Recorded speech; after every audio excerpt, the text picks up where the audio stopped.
damn, this car rips. What is going on, everyone? Welcome back to the channel. Thank you for watching another video. I can't believe I'm saying this, but I've owned my Audi S3 for 3 years now.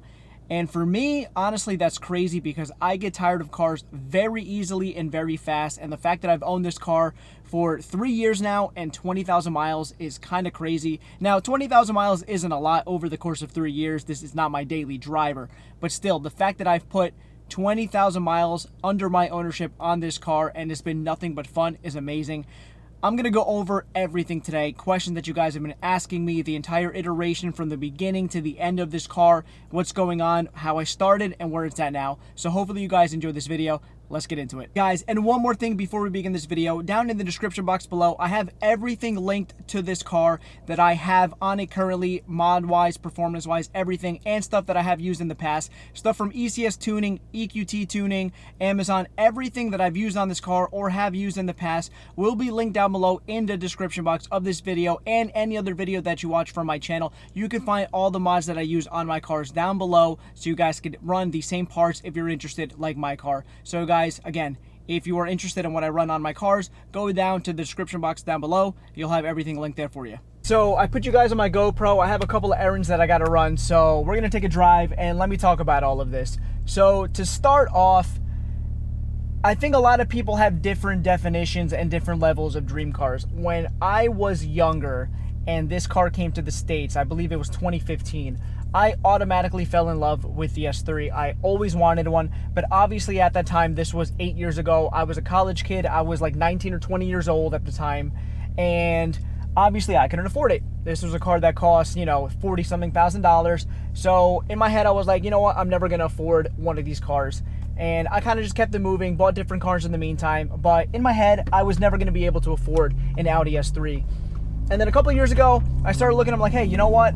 I actually might be able to make this possible. Now, obviously, these cars aren't anything crazy to obtain, but because I loved it so much when I was younger in college and I knew I couldn't afford it, actually buying one was one of the best feelings because, again, I've always wanted one. I loved them since they came over to the States, and I especially fell in love with the facelift ones that started in 2017. So I really, really wanted a 2017 Plus, and if I could get one, I was going to be super happy. And I was able to achieve that 3 years ago.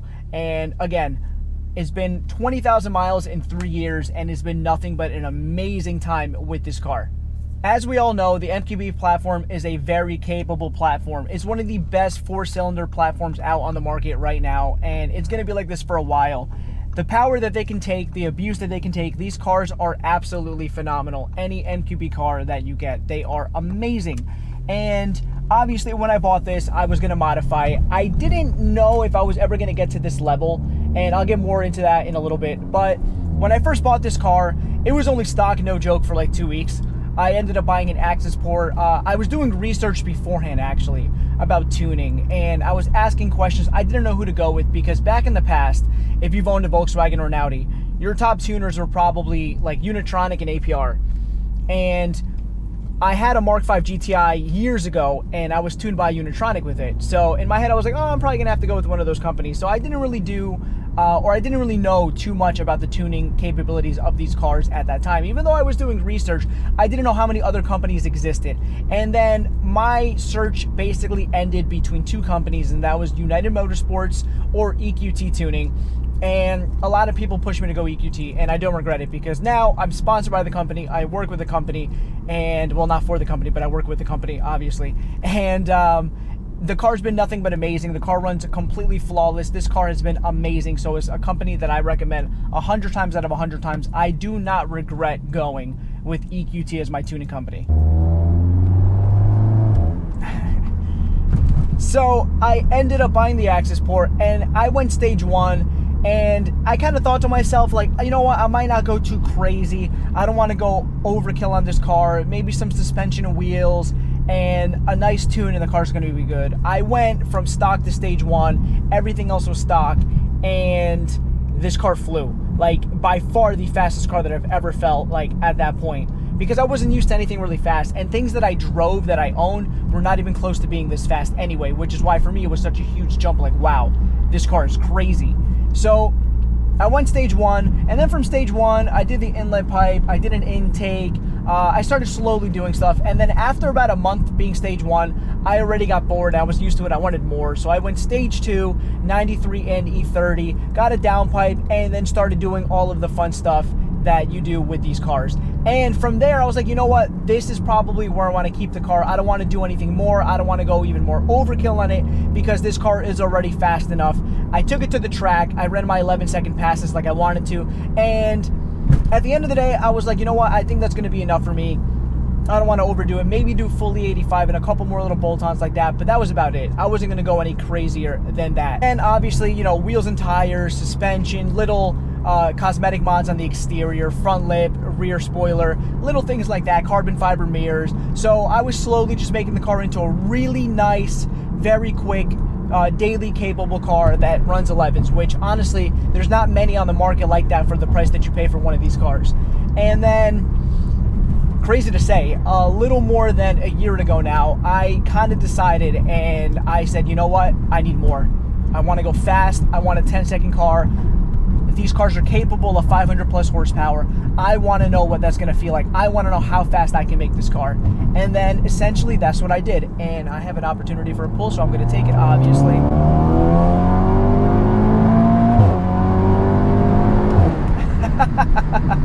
Man, this car rips. Jesus. Oh my God. Like, woo, this car still freaking gets me. It still puts that pit sinking roller coaster feeling in my stomach. Man, that feels good. But anyways, guys, so a little over a year ago now, I decided, and I was like, you know what? I need to go faster. I want to know what these cars are all about. I want to know how fast these cars can be. And I said, you know what? I'm out of my goal. I'm going to go for a 500 plus wheel horsepower car that is still very dailyable and still comfortable and not super crazy. And that's what I did. I started collecting parts and I was like, I'm gonna do a hybrid setup. And one more thing I want to touch on, guys, because I get like the whole like big turbo versus hybrid thing. I understand the Vortex XL is a hybrid turbo. Like, I hope people know that. I know this is a hybrid.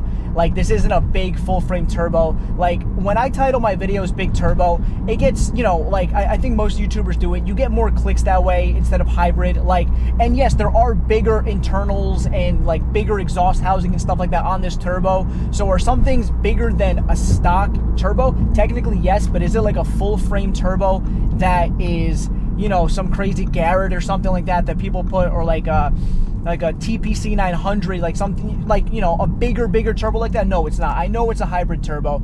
People, like, I have a select few that don't understand that, and they're like, oh, it's a hybrid turbo. It's not a big turbo. Why do you keep calling it a big turbo? I understand it's a hybrid. I know it's a hybrid, but I started collecting pieces, and I was like, I'm gonna do everything that I can for this car to make it as full bolt-on as possible without opening up the engine. So this is a completely stock engine, stock head, stock bottom end on a Vortex XL. I have MPI, upgraded low pressure fuel pump, intercooler. I have every single bolt-on that you could basically think of, charge pipes, everything on a stock motor car. The only other thing that I think I'm going to be changing soon is going to be the actual intake manifold. I really like the new one that JDY came out with. It looks insane and I really want one. And I've seen people gain 20, 30 wheel horsepower on just that intake manifold because of the capabilities and how much it flows. So I think I really want to get into one. It is a little pricey, but I think I'm going to do it because really bumpy road. But I think I'm going to get into it because I think it's worth it for an extra little bit of horsepower, and it'll open up the top end, and this car's going to breathe like it never has before. And I've seen a lot of successful people drag racing to get to that point with that intake manifold, making, you know, 570 wheel horsepower, something crazy like that, which is awesome. From there, I began the tuning process, and I tuned this car both on 93 and E85 because for me, there's only two very close E85 stations in my area, and I usually do go to them because I like keeping this car on E85, but if I'm ever in a pinch and I need to run 93, I can because I have both tunes. So that's the good part. And this car runs flawlessly on either tune. Like, I have no complaints. This car is fast on 93 and it's really fast on E85. So for me, it was worth getting two fuels for my tuning. From there, I did a couple of more little things. Like, I did a catback exhaust, made the car a little bit louder. It does sound pretty good in my opinion. And now I'm kind of at a crossroad with the car where I'm trying to see what I want to do next. And it's difficult. I have a company that I might be working with soon, that I'm going to be putting some of their parts on this car, but I'm just waiting to get all the details down before any of that happens. So I actually might be switching up my exhaust setup. I might be switching up some stuff in the engine bay cosmetically, and a couple little things here and there. Another thing that I wanted to do like very soon is I might change my wheel and tire setup again, and I think I'm going to be doing a maxed in exterior, front lip, rear diffuser, like little things like that to kind of clean up the car, because my EMD Auto carbon lip is destroyed. There's a lot of cracks, a lot of like cuts in it. It's not doing well. It's held up great for how many times I hit it, so I'm going to be honest, it was a very quality piece, but it's at the point where it doesn't look good on the front of the car anymore because of how beat up it is. And I haven't lost any chunks. It's just all cut up and spider cracks and all this other stuff. So there's that. And I think the last thing that I might do on this car besides that is going to be coilovers. I was trying to avoid the whole coilover thing, and I'm not going to lie, I said I wasn't going to do it, but it really has crossed my mind. I was so close to buying air ride for this car and just putting like a one-piece cast wheel from whatever company and just bagging it and having a fast bagged car like that. Because as you guys know, I am big. I've had like 3 bagged cars in the past. Like, I like stance cars, like whether people like knew that or not, but my old R56, 3-piece wheels, it was quick, you know, for what it was. It was, you know, stanced out, bagged and all that stuff. So for me, like, I do like that. I like that look, and I think this car would look really cool like that, but I don't know, I don't want to do that. I don't want to go that crazy. So I actually might be doing like the EQT coilovers or something like that. Since I am sponsored by them, it would be a sponsored video between both of us, and I would probably do something like that. Get the mag ride delete, the canceller, so I don't get any codes up on the dash, and that you know, so I don't have any error codes and whatnot. So I think that's going to be the next plan for this car. But now that you guys know basically the process that I took to modify this car, I'm going to tell you why I think if you're on the fence about doing it, you should do it. One of the biggest questions that I get always is, should I do what you did to your car? I have, and I don't say this lightly, I have abused this car for 3 full years, from every iteration, from stage 1 to stage 2 to what it is now, a full bolt-on car, everything you could possibly do besides opening up the engine. And this car has never given me an issue, like ever. I've never leaked anything. I've never had a weird, like horrible misfire. I've done regular maintenance on this car and it's held up like crazy. This car owes me absolutely nothing. If something were to happen to this car today, tomorrow, whatever, this car owes me nothing. If I lose an engine, this car owes me nothing. I've given this car 3 years and 20,000 miles of abuse. Multiple, dozens upon dozens of highway pulls, dozens upon dozens of drag racing, like multiple, like in Mexico, street launch controls. Like, this car, again, doesn't owe me anything. If you maintain your car properly, put quality good pieces on your car, and do the things that you need to, these cars will reward you in every single way. And for me, I've been rewarded with this car so much in the past 3 years that I don't regret any of it. I don't regret any of the money that I've spent on this car. This car, again, has owed me absolutely nothing over the past 3 years. If you have a GTI, a Golf R, A3, S3, a Golf 1.8T, a Golf Sport Wagon 1.8T, have fun modifying the car. Make sure the car is healthy first. Give it a good little tune-up. Do fresh plugs, oil change, filters if you have to. Do what you have to do and start modding the car. These cars are amazing.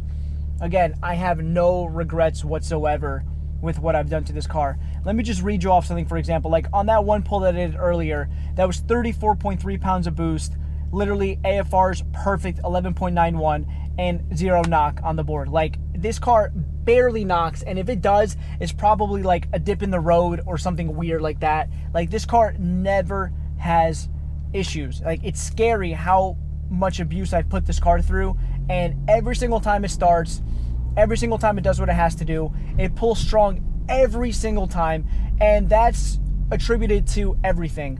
Number one, I try to use the best parts that I can, and obviously we all like to save money. If there are some things that you could, let's say, quote unquote, cheap out on, like one thing that I do run cheap on this car is the CTS downpipe, but I've had no issues with it. And not to say like, oh, it's just a pipe, but like, it's a 3-inch downpipe, and you know, I have a custom, you know, a catback exhaust or whatever with no resonator, whatever the case is, right? So really isn't a big restriction, and the car runs 10-second quarter miles. So by going to like a track slag or something like that, I probably wouldn't gain too much more than what I have now. I probably could, but would it justify the money? I don't know.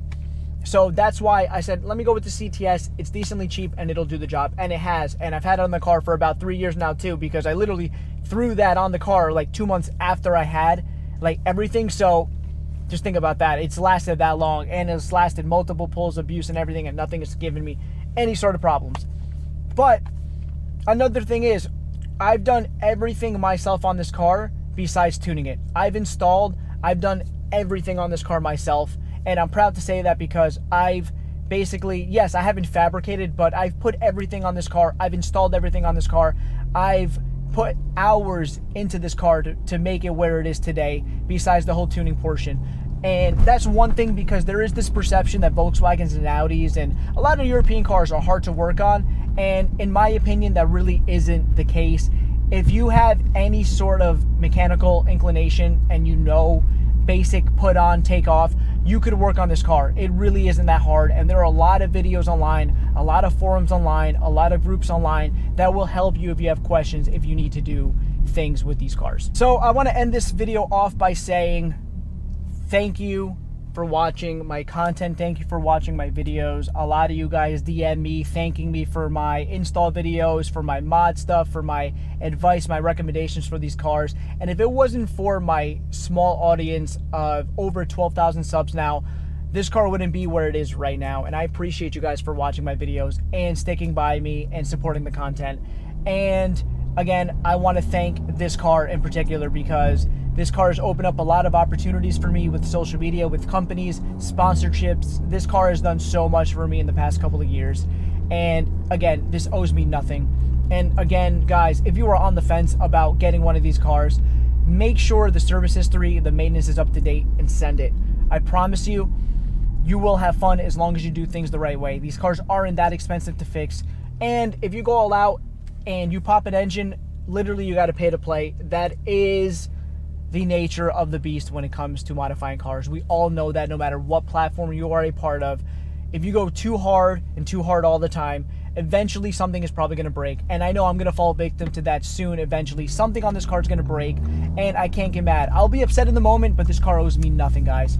And again, I've done everything I can. This car's been nothing but an enjoyment for the past 3 years, and honestly, I can't wait to see what the future holds for this car. Anyways, guys, that's going to conclude the video. Thank you so much for watching. This car's been nothing but a pleasure and a joy to drive and just have fun with. This car is amazing, and if you're thinking about getting into a platform like the MQB1, I say go for it, because again, it's going to reward you as long as you treat the car the way it's supposed to be and do the maintenance that you need to do.